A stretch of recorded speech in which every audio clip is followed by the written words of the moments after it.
संपूर्ण महाराष्ट्रातून 200पेक्षा अधिक खेळाडूंनी याच्यामध्ये सहभाग नोंदवला. या स्पर्धेच्या बक्षीस समारंभाचं स्वागत व प्रास्ताविक आंतरराष्ट्रीय पंच भरत चौगुले सर यांनी करावे अशी विनंती करते.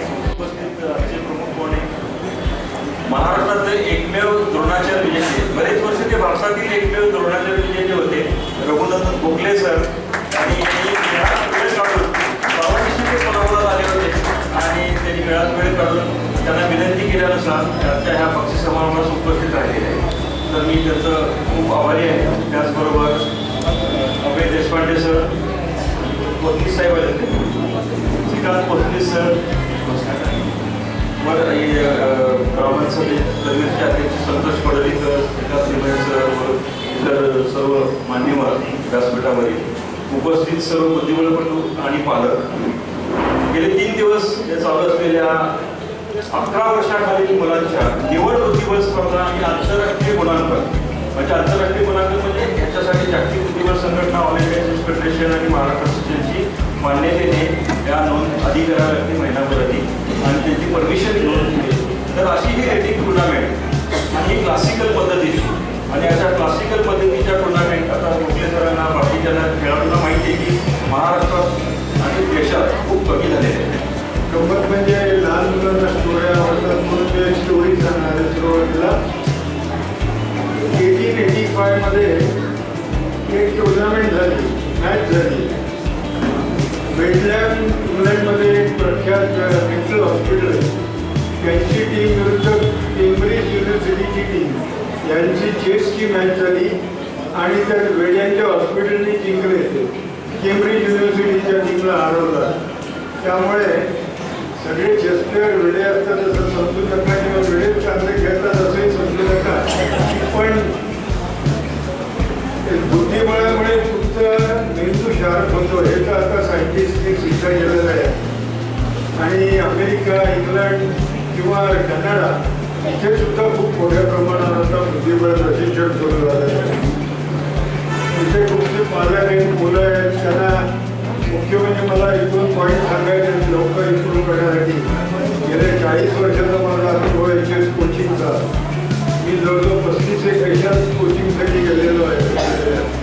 तर त्यामुळे काही गोष्टी मला सांगायच्या तरुण कोचेसना पण माहिती नसतात त्या, म्हणून मी सांगतो की मुख्य म्हणजे खेळताना इंजिनचा वापर करू नका. इंजिन हे फक्त तुम्हाला कोचेससाठी आहे, खेळताना नाही. गेम ॲनालाइज करायला त्यासाठी ते करा तुम्ही. दुसरी गोष्ट म्हणजे तुमचा जो एज ग्रुप आहे त्याच्यात तुम्ही खेळा, पण वरच्या एखाद्या एज ग्रुपमध्ये पण खेळा म्हणजे तुम्हाला मार खाण्याची सवय राहते. आणि मार खाणं ही सगळ्यात मोठी तुम्हाला इम्प्रूव्हमेंट करण्यासाठीची गोष्ट आहे. कारण एक इंग्लिशमध्ये म्हण आहे की if you been in some environment there is something wrong in that environment. त्यामुळे जिथे तुम्ही जिंकता, तुम्ही एखाद्या क्लबमध्ये तुम्ही खेळत जाल, सतत जिंकत असाल तर तुम्हाला फार शेता मुलांना आणि पालकांना फार बरं वाटतं आपला मुलगा फार मोठा चॅम्पियन झाला. पण तसं करून का जिथे ती हरताय तिकडे पण त्यांना खेळायला पाठवा, तरच त्यांच्यात मोठी इम्प्रूव्हमेंट होईल.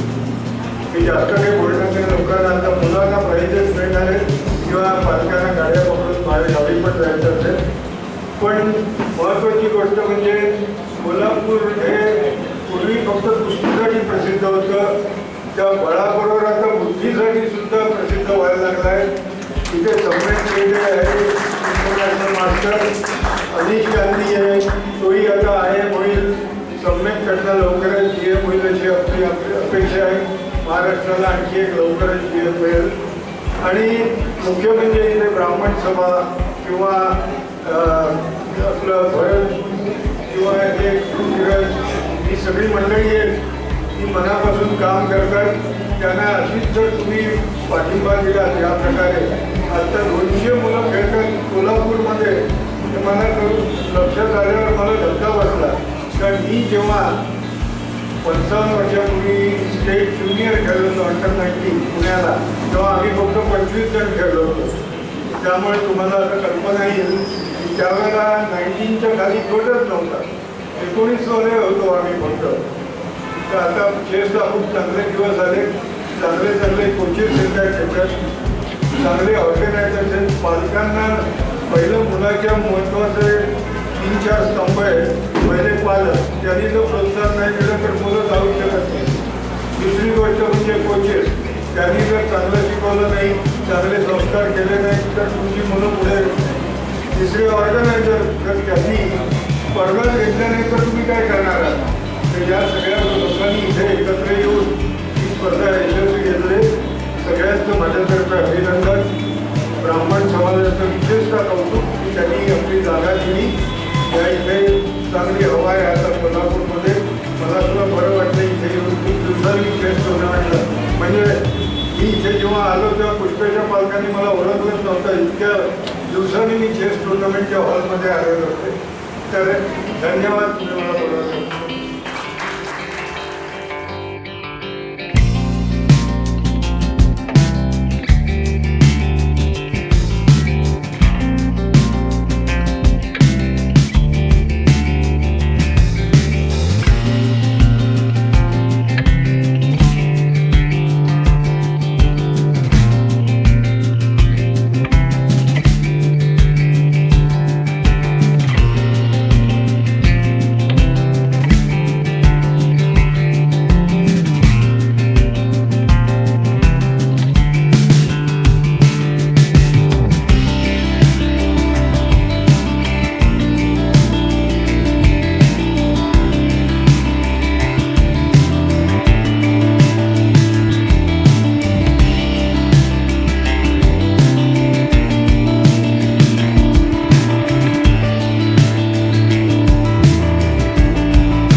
अनुजा, कसं वाटलं तुला महाराष्ट्र चॅम्पियनशिप मिळालं?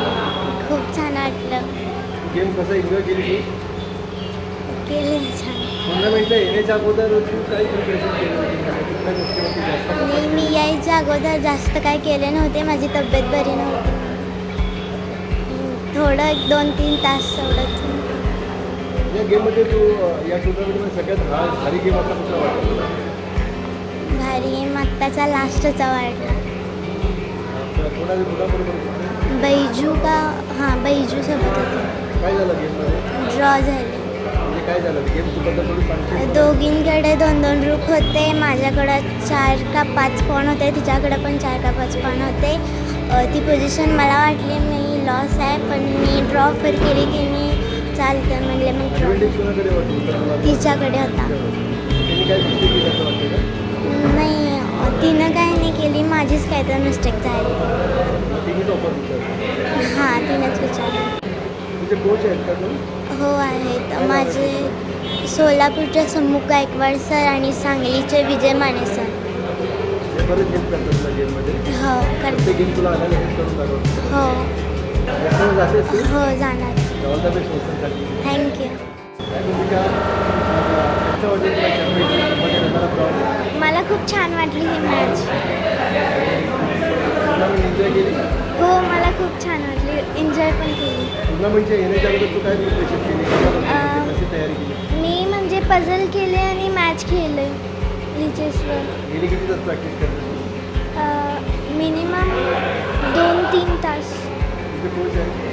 हो माझे म्हणजे मी जेव्हा स्टार्ट केली ती मॅच तेव्हा म्हणजे खेळणं स्टार्ट केलं तर तेव्हा माझे बापू सोनवणे सर होते आणि आता सध्या सुमुख सर एक सुमुख गायकवाड. हो. ह्याच्यामध्ये कुठलं गेम तुला भारी वाटला? मला एक गेम तर हार्ड नाही वाटला कोणता, पण मग माझी जी लॉस झाली ती मॅच ती म्हणजे माझी टाईम प्रेशरमुळे गेली. कारण की माझी चांगली पोझिशन होती आणि इक्वल पोझिशन होती, पण मग माझे टाईम प्रेशर होतं आणि मग मी हारली. तो सेकंड राऊंड. आपलं नाव आहे अनुजा अमित कुमार कोहली. हॉटेल जिंकत होतं. किती हां पॉईंट मिळाल तुला 8पैकी? 8पैकी 6.5. नेशनल झाली हो जाणार. All the best. थँक्यू. काय शार्दूल, तुला कसं वाटलं हे महाराष्ट्राचं फर्स्ट पडलं? हा खूप चांगलं वाटलं. म्हणजे आलो ना खूप एक्सायटेड झालं. म्हणजे त्यावेळी जरा चांगलं खेळलो म्हणून असं चांगलं प्राईज मिळाला. खूप खुश झालं. तू अगोदर या गेमसाठी काय प्रिपरेशन केलं होतं का? हां म्हणजे जरा हे केलं होतं मी क्रिकेट हां मी म्हणजे नॉर्मल जे काही असतं opening middle game end game ते सगळं केल्यानंतर चांगलं हे प्रोग्रेस होतं. या गेममध्ये कुठला गेम तुला सगळ्यात हार्ड वाटला? कुठला गेम तुला खरं तर 2 गेम्स होते जे ते ड्रॉ झाले. हां मग ते वेद खुरेवरतीवाली गेम म्हणजे मी जिंकत होतो ओपनिंगपासून, पण ते नंतर जरा कठीण झालं आणि ती ड्रॉ झाली. कठीण जरा म्हणजे काय झालं? म्हणजे मी जरा मिस्टेक्स केले त्याच्या म्हणून त्याला काउंटर प्ले मिळाला. आणि मग ही वाली गेम जी होती रियांश व्यंकटच्या सोबत ती अजून कठीण होती, कारण त्याच्यामध्ये स्टार्टपासूनच त्याच्याकडे ॲडव्हान्टेज होता. आणि मग रूक अँड गेममध्ये पॉन डाऊन होतो, तिकडे जरा शफल केले मूव्स आणि 51st मूवला ड्रॉ केलं ॲग्रीमेंटसोबत. त्यासाठी जाणार आहे? हां जाणार. कॉंग्रॅच्युलेशन तुला नेशनलसाठी. All the best. हां thank you. Hi Riyansh, you have come second in the Maharashtra State Under-11. How are you feeling? Good, I'm feeling happy. How did you like the tournament? It was nice. Which game you found the most challenging? It was my 4th round game against Rihan Anupam. Vihan Anupam Agarwal. Yeah. Found that challenging. Yeah. Can you tell us a bit about that game? I had a pawn. It was a queen and game. It was a bit minus for me. Okay. And then it was like it was a Scandinavian. It was a bit minus for me, but he offered a draw. So you found that challenging. Yes. Are you looking forward to the nationals now? Yes. Okay. Thank you. All the best.